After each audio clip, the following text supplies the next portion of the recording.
Today, I'm going to be sharing 3 simple and easy ways to make vintage ephemera. Stick around for some fun, creative ideas. Hi, my name is Jenny, and welcome back to my channel. Thanks so much for joining me today.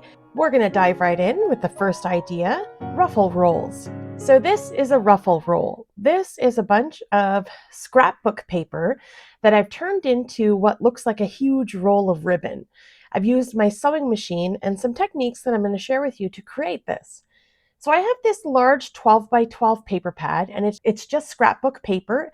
It's very lightweight, and there are a lot of patterns in here that I wouldn't normally use. So I'm going to pull out a piece, and I'm going to start cutting it up and show you how I create these. So you can pick your size, however thick you want your ruffles to be. I like working with 1-inch strips, and I cut an entire sheet and I get 12 1-inch strips, and then I'm just going to start folding it. So you'll see I'm just bending and folding and pinching and creating this sort of ruffle. I'll use my bone folder to crease all those edges and press it down. Now you want it to be very loose. It doesn't have to be, perfectly straight. I like the sort of jaggedy edges and, sort of freestyle here. It's not a perfect little ribbon or, it's not supposed to look like that. It's supposed to be distressed and sort of wonky. So I'll go ahead and do that to another piece and press it all in with my bone folder. And I'm going to take some glue and glue the pieces together. So just for the demonstration purposes, I didn't do the whole thing, like all 12 strips. I only folded up a couple strips so that I can show you what I did. When I was making these, I was watching TV. So this is a very mindless activity. So I'm grabbing some glue stick, and on the bottom of one piece, I've applied a little bit of glue on the back on the white side, and I'm going to attach it to the top of another ruffle, making sure that all my creases are all going in the same direction to create a nice flow. I'll just press in with my bone folder, make sure that that glue is nice and adhered, and then I'll continue doing that. So I did that for piece after piece. I folded and glued and pressed in all 12 strips. And then once it was all attached and I was ready to go, I took it to my sewing machine and I ran just a basic general stitch down the center of the whole thing.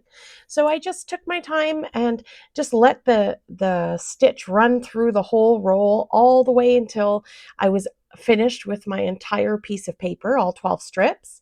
And then this is what we got, this extra large piece. So it ends up being a good 6 feet or more in length. What I like to do with these is distress the edges. Because they're already a very distressed looking item, it's not meant to be like frilly lace or anything like that. I like to take some vintage photo and just rough up the edges on the whole strip. So I do it to both sides. And then this is what the finished piece looks like. So pretty. And then I just roll it up into a little roll.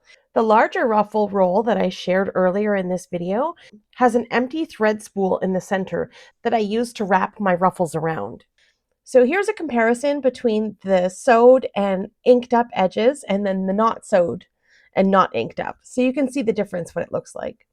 So once I'm finished with the roll, I use a paper clip and I clip it all together, and then I just stick it in my drawer where I keep all my ephemera and grab it out when I'm ready to make something with it. Here's the larger ruffle roll. These are 1.5-inch strips. You can see that spool from my thread in the center. So let me show you a few ideas what I would use these ruffles for. So I have this journal card that I created with scraps of paper, and I glued them all down and then I stitched around the edge. And I just want to create a little pull tab on the top of this so that I can stick it in a pocket. So I've just gone ahead and cut a piece of my ruffle, and I'm just going to glue it to the top. So it's like a tag topper, and I'll just use that to pull it in and out of the pocket that I'm going to put it in.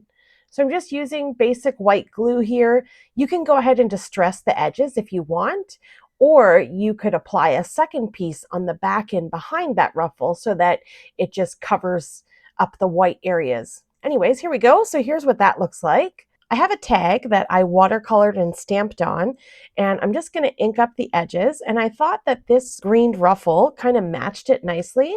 So I'm just going to cut a piece of that ruffle off and apply some glue on the back and stick it down to my tag.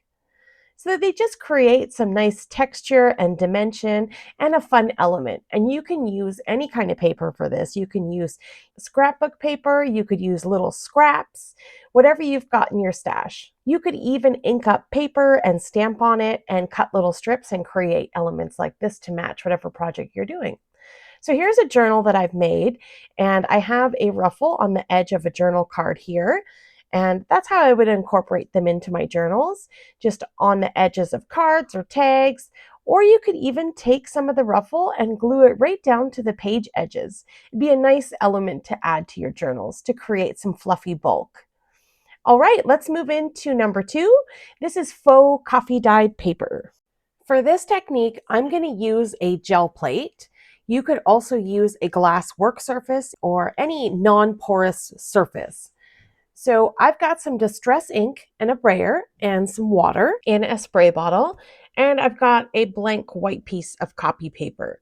I'm going to start off by filling my gel plate or whatever surface you're working on with my ink. So I'm just going to load it up with all that ink, and then I'm going to take a brayer to help smooth it out because I don't want any sort of dark patches. You can test this out and try different methods, but this is what I felt like worked the best. So I'm going to lightly spritz water over the top of this whole plate and then put my paper down on it and just start picking up that color. And my plate is a little bit smaller than my paper, so I'm just going to keep going in, loading up the ink, rolling that brayer over top and spraying with more water and tapping the paper down until I get the desired result. It only took me a couple of minutes, but I found the more water I used, the more realistic coffee look that I got on my paper. I love all the speckles and the designs that end up on the paper, and that's what I like using the gel plate for. I feel like I don't lose any ink at all. Everything ends up on my paper. Look at that, absolutely beautiful. Now I do this to both sides. I don't want to do just one side. I want to ink both sides up. So I flip it over and do the exact same thing. And then this is the result. How cool is this? Vintage distressed coffee dyed looking paper. Now I did use some other colors of distress oxide ink. I tried some tea dye, and I don't necessarily care for the chalky look of the distress oxide ink. I prefer the vintage photo style ink. Once the paper's all dried out, it creates that beautiful, crinkly, coffee-dyed look and feel without the work of baking in the oven or soaking in coffee. So there we go, faux coffee-dyed paper. Okay, let's move into the last idea, which are index cards. This technique is going to be the same as the faux coffee-dyed paper, almost, but not quite. I've got some little index cards and I'm using a smaller gel plate. And once again, you can use a glass mat or any non-porous work surface. I'm just dipping my card into my distress ink. This one has a little bit more water on it than my coffee dyed paper. And you can, play with it and test out the different colors that you have or test out different amounts of water or ink and just see what you like best. So once the card is complete, I need to make sure that it's completely dry. So I'm going to take my heat gun and just speed up the drying process here. You can let it dry naturally, but I need it to be dry for the next step. Next, I've got a scratch piece of paper underneath here, and I'm using a Versamark ink pad, and I'm just using it as like a stamp, and I'm just stamping down on the edge of the card all the way around. Then I'm going to flip my paper over so that there's no sticky ink on this side. And I'm going to pull in some embossing powder. I have all different kinds. I have glitters and golds and bronze and pink and white and all different kinds of embossing powder. And I really like this antique bronze one. So you can just test out whatever different embossing powders you have and what you like. And I'm just going to sprinkle my embossing powder over that sort of stamped edge where all that ink is sitting. And some parts I felt were a little bit too like square lined. So I just used my finger to rub away the parts that I didn't like. And I wanted a nice organic feel. I didn't want it to be too like squared and lined, if that makes any sense. So I'm just rubbing away the areas that I don't want, tapping off the excess. I'll funnel all my embossing powder back into my jar. And this embossing powder has like black mixed in with like bronze. So it makes it look really super cool. So I'm going to grab my heat gun and I'm going to heat all of this embossing powder until it's smooth and melted. So there we go. Now look at all this cool distressed metallic edge on this card. I love the way this turned out. So I did this for all kinds of different index cards, and I tried different color embossing powders. I tried different color inks and matched my inks with my embossing powder. And then I ended up with this pile of these beautiful cards to add to my journals. I love the way these turned out. All right, so that's going to be it for today's video. 3 ideas for creating vintage ephemera. We have Ruffle Rolls, Faux Coffee-Dyed Paper, and index cards.